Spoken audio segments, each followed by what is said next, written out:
Trump closed out his speech to the United Nations General Assembly with several minutes of totally false regime change propaganda against Venezuela.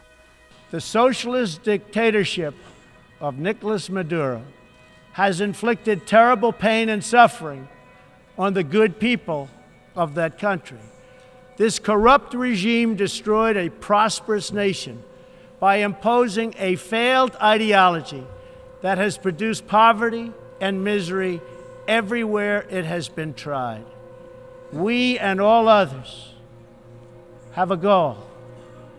That goal is to help them regain their freedom, recover their country, and restore their democracy. We are prepared to take further action if the government of Venezuela persists on its path to impose authoritarian rule on the Venezuelan people.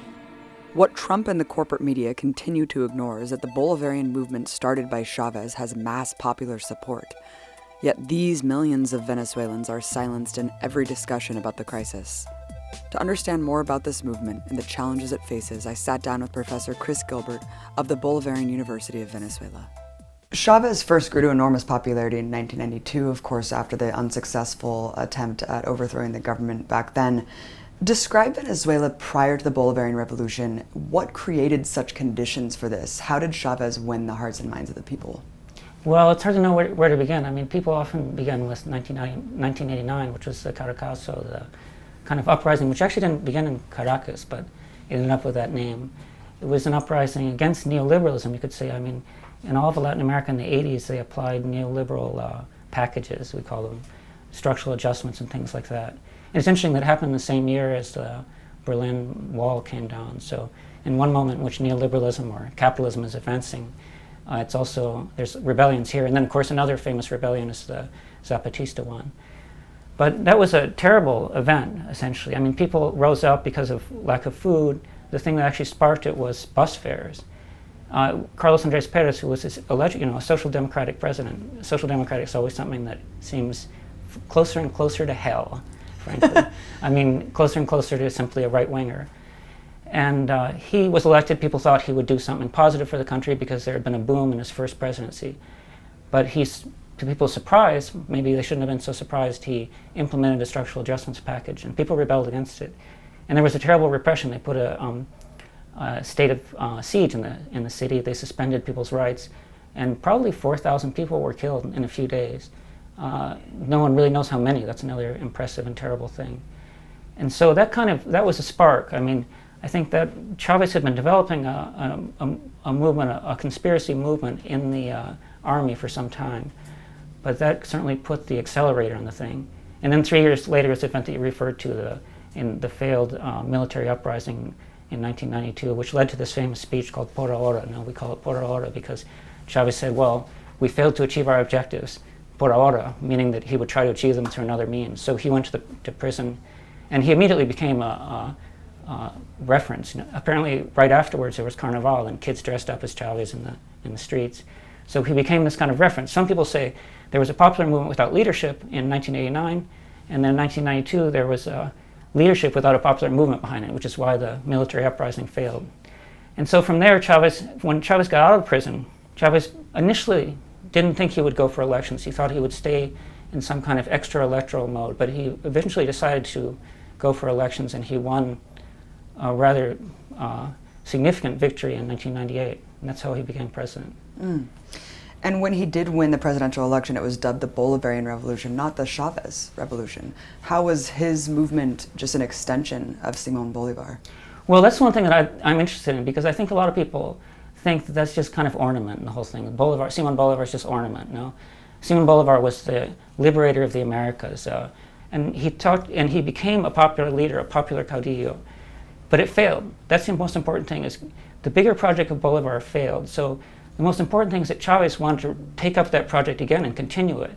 So this idea of picking up an older struggle and taking it forward, frankly, I think that's the only way to do an authentic revolution, to pick up an earlier struggle which has a long roots, deep roots in a society, and go forward with it. And that's what Chavez proposed to do. And so it was correctly called the Bolivarian Revolution.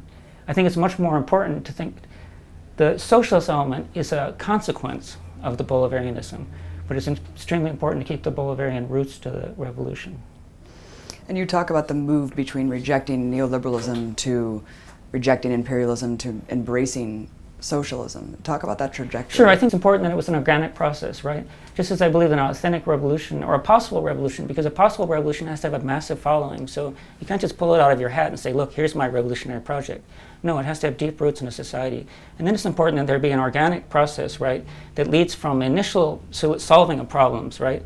I imagine that a revolution, perhaps it seems like an extravagant reference, but there's a Paul Klee painting that's the angel of, that Walter Benjamin called the angel of history, right?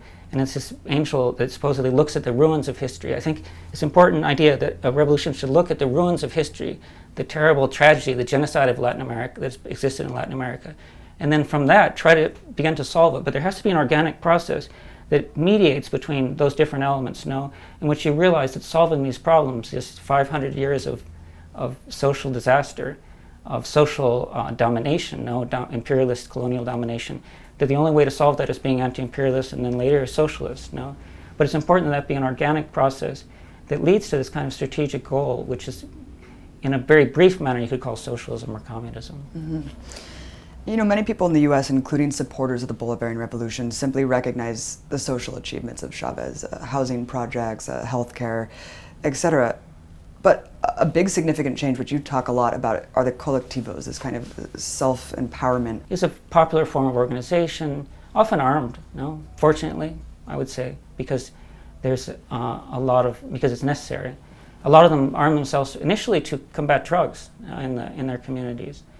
Sometimes drugs that have actually, unfortunately, involve police. The police are involved in it. So people have to arm themselves to liberate their community from drugs. But that's an organic form that's existed much before the process. It's not a product of the process. It's actually a specific condition that's part of Latin American urbanism and the resistance to its problems. But then there's these different elements, an attempt to form grassroots organizations, foster them. You can't really make them by fiat, right? So you have to foster them. And here there's been a very interesting process. There are moments in that process that are almost forgotten now. Like there are things called the committees of water organization, mesas técnicas de trabajo de agua, creo.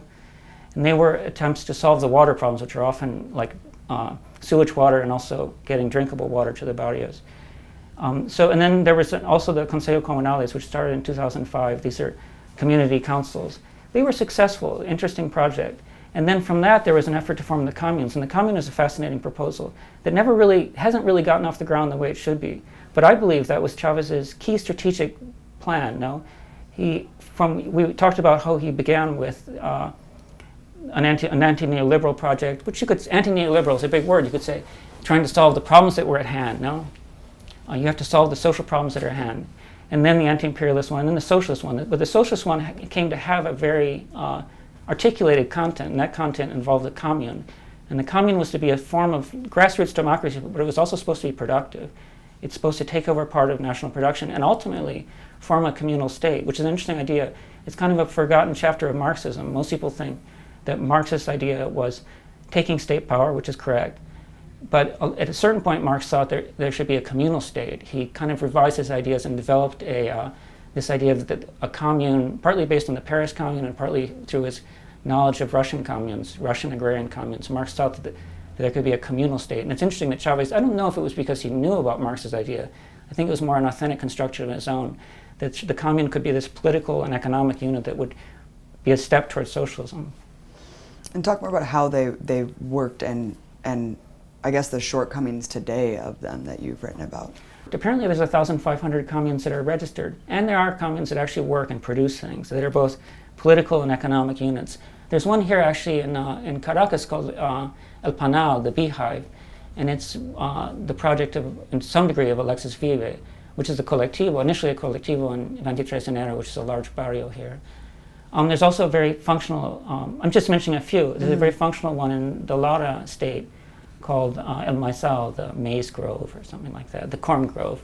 And they produce lots and lots of corn, so it would be false to say they haven't really taken off. But unfortunately, they're in a very adverse situation. Unfortunately, this is a capitalist economy. It continues to be a capitalist economy. And unfortunately, the capitalist sector, capitalism is extremely dynamic. That's both its curse, principally its curse, but it's also in some sense it's been its blessing. the capacity to grow aggressively. Right now, the aggressive element is much more noticeable than any positive elements, but capitalism here is aggressive. It's managed to bring down a lot of these socialist projects by corrupting them in some way or another. I don't mean a corruption through a conspiracy, but just kind of like the capitalist environment ends up eating up the socialist experiment. So one of my theses is that there is actually a kind of error here. It's true that you can't impose socialism. Not that if you want to. If you wanted to impose socialism, if you want to say, well, we're going to collectivize people, like it or don't. But you can't really do that because it's like saying they have to emancipate themselves. But you can't make people emancipate themselves. You can only encourage people to assume a superior form of social organization. So that's what Chavez tried to do. He tried to encourage people, but at the same time, and this is what I believe is the error. It's simple, of course, to say this is an error, but it's simple with hindsight, right? But the error was to let the capitalist economy kind of have such free reign. I believe that you could form a strong state and a strong party to form a strong state, an effective party and a strong state that would foster the communes. In other words, kind of like stack the deck in favor of the communes. And let's talk about the opposition. You mentioned this fascistic uprising. Of course, again, the U.S. government media is spending all of its time focusing on this harsh repression on behalf of Maduro, this dictatorial repression against the right to protest. You've argued that the government hasn't done enough to actually deal with this fascistic uprising and the opposition. If you think about it, what country in the world do people go onto their manifestations and they throw Molotov cocktails? I've never heard of such a thing in the global north, right? And the manifestations are repressed quite strongly in the global north, even when that doesn't happen. So if people were throwing Molotov cocktails and burning up the city around them, I think there would be a different kind of response in the north. It's terrible that these people have died. The other thing that is important to keep in mind is that not only did they decide to make a manifestation, it's perfectly acceptable that they do manifestations, but I think it's important to realize that, for example, they believe that it's some kind of constitutional thread there's been a rupture of the constitutional thread, and that's why they say, or the constitutional continuity, and that's one of their big complaints that drives them to the streets. But it's interesting that they behaved in exactly the same way in 2014, right after there'd been an election that they lost. And also they behaved in a quite similar way. They assaulted the Cuban embassy and said that many of the same people, right? Many of the same leaders assaulted the Cuban embassy and said that people inside would have to die and eat the carpets, and they would cut off the water and starve them in the Cuban embassy in 2002, when they themselves had clearly broken the constitutional continuity. They themselves, in 2002, took power, and there's a famous image of it's not Pedro Carmona himself, but some assistant of his saying, and now we're going to throw aside the Constitution, and now we're going to throw away the people's constitutional rights, and everybody's cheering like this. So they themselves clearly in 2002 acted in the same way. I think this is basically a question of a large class struggle, and I would say the most important thing for people to keep in mind is that some 20 years ago, a large sector, the majority of the Venezuelan population, basically declared that it existed politically. It declared that it wasn't, with Chavez accompanying them, right? It declared that we are agents, political agents, we are human beings in charge of our country. And I don't think anyone can see positively a movement that wants to displace the majority of the Venezuelan population from occupying its place in history. And that's basically what the opposition wants to do. I think that the whole thing on the streets is a terrible theater of cruelty that they have invented. It's a terrible form of blood sport that they've invented.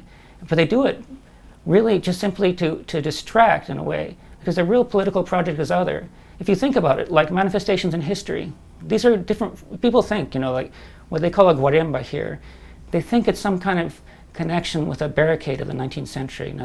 In France, throughout the 19th century, there were barricades that were constructed in the city. But that was a very different form of struggle, right? At that point, it was real struggle. People on both sides used all the firepower they had, and it wasn't essentially a question of media, right? This is something that's created for the media, and it's basically supposed to distract and make a spark that's lead to some intervention or something like that. It's interesting because in the U.S., we have over 200 people, including journalists, who are facing felony charges on conspiracy to riot, for 1 or 2 broken windows at the J20 inauguration. And it's just astounding that these people are facing 20 years in prison.